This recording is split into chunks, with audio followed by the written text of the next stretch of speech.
As 80s nostalgia reaches an all-time high, I have to point out that a defining part of the 80s was the original TV shows airing at the time.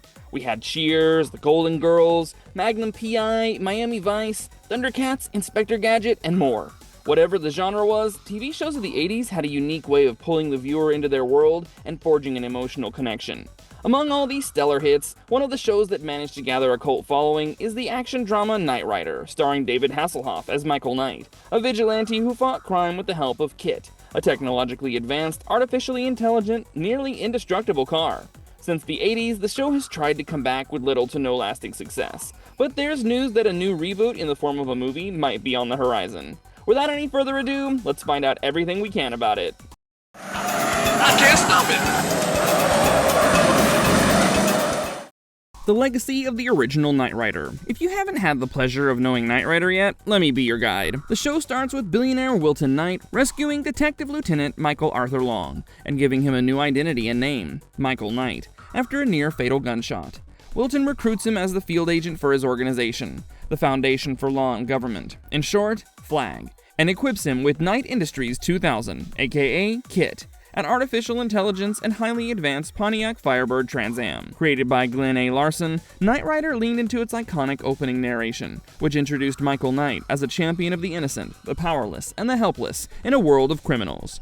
Knight Rider's original run lasted for 4 seasons and 90 episodes, from 1982 to 1986. During this time, the show was often treated by some critics as a silly concept, but it eventually found its audience and became the cult show we know today, thanks to its intriguing plot, practical stunts, and the chemistry between David Hasselhoff and William Daniels, the voice of KITT. A lasting part of Knight Rider's legacy is its theme, which has been sampled in many songs, including Clock Strikes by Timbaland and Magoo featuring Mad Skills, Amen by Doja Cat, and Fire It Up by Busta Rhymes. Previous reboots and TV attempts. Because of its enduring popularity, Hollywood has tried its hand at bringing Knight Rider back in a couple of different mediums. In 1991, a made-for-television film, Knight Rider 2000, directed by Alan J. Levi, was released with David Hasselhoff back as Michael Knight. The film is set in 2000, where criminals are sentenced to cryo-prisons, facilities where they can sleep away their sentences and return unchanged.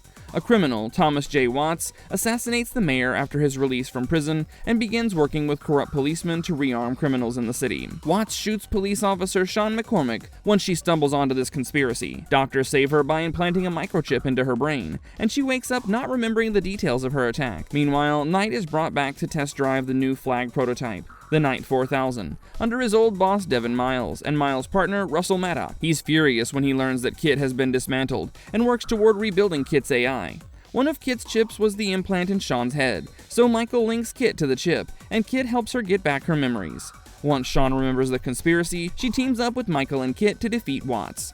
The film had decent attention at the time, but it was rather forgettable as a long-term revival. The same can be said about the 1994 film Knight Rider 2010, which just took the base concept of the original show and ran with it. Directed by Sam Pillsbury, Knight Rider 2010 has neither KITT nor Michael, but a smuggler named Jake McQueen in a Mad Max-esque future who goes against Jared, the head of the Chrysalis Corporation, and is helped by Hannah, Jared's ex-employee, who escaped death by accidentally downloading herself into Prism, a memory unit. When she was alive, fans were utterly disappointed with the film, as it had next to no resemblance to the original series and the plot was hardly engaging. The next disappointment for Knight Rider fans came in 1997, in the form of the short-lived series Team Knight Rider, created by David A. Goodman and Rick Kopp. The show followed a team of high-tech crime fighters who worked for FLAG, following in the footsteps of the legendary Michael Knight. Though there was no lone wolf crime fighter, the formula of the show remained familiar. 5 team members, each with a smart vehicle of their own, going after criminals who consider themselves above the law. The 22 episodes failed to capture the lightning-in-a-bottle magic of the original show,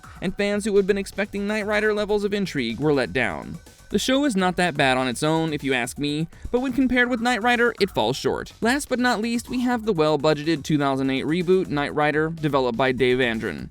The show started with a television film as its pilot. As far as reboot attempts go, this 2008 version was arguably the best, as it retained KITT, who is now voiced by Val Kilmer, and reworked the mythos for a modern show. Instead of Michael Knight, we get to see his estranged son, Mike Tracer, played by actor and model Justin Bruning, take on his mantle and work with KITT for the secret intelligence agency, Knight Industries Research and Development. Mike eventually takes the name Michael Knight II after staging his death, similar to his father in the original series. This version of Knight Rider attracted a new set of audiences, along with nostalgic viewers who enjoyed the show, but nevertheless, NBC canceled it after just one season. The James Wan reboot that never happened. Talks for a film adaptation of Knight Rider have been going on since 2002, when Revolution Studios partnered up with Mayhem Pictures. Creator Glenn A. Larson was hired to write the first draft of the script, and David Hasselhoff was brought on as an advisor. In 2003, Paul Lovett and David Elliott were tapped in to write the script, and by 2004, reports began to float that the film would have Hasselhoff reprising his role as Michael Knight, mentoring his son just like Devin Miles mentored Knight in the series. The project kept changing hands, and until 2020, many producers, directors, and actors were rumored to be attached, from Orlando Bloom to Chris Pratt to Ben Affleck and Danny McBride. Eventually, in August 2020, Deadline officially announced that Spyglass Media Group and Atomic Monsters' Michael Clear and James Wan would be adapting Knight Rider into a feature film. The film was apparently going to maintain the anti-establishment theme of the original and would be a modern take on the series. TJ Fixman, who you might know from the 2024 film Carry On, had been hired to write a script for the film. Wan was someone who was well experienced in directing large-scale action flicks, as he previously worked on Aquaman and Furious 7. Despite some promising news at the beginning, the project didn't make major public progress afterward. This film, like the numerous attempts before it, quietly faded from the spotlight.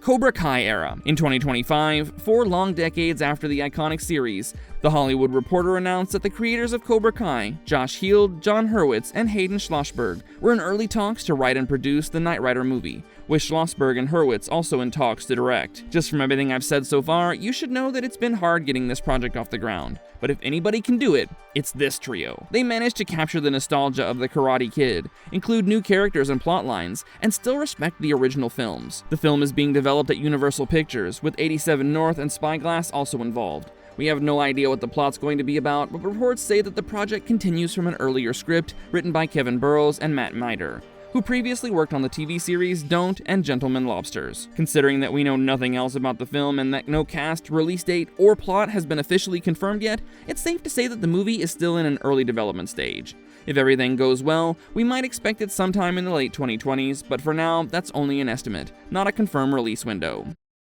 David Hasselhoff's involvement. David Hasselhoff has not said anything specific about the development of the film in the hands of the Cobra Kai creators, but in 2021, regarding the film adaptation by TJ Fixman, Hasselhoff said that he wanted to do a script that had his approval on it, but whether he would be in it or approve it was something he didn't know yet. He also made it clear that Knight Rider is not just about a talking car, it's about the relationship between Michael and KITT, the action, and the idea that one man can make a difference. If we go off his previous comments, we can bet that Hoff will be supportive as long as the relationship between KITT and Michael is centered. I don't know about you, but I'd love to see him in the movie. Even a cameo would add a lot of nostalgic value to the film.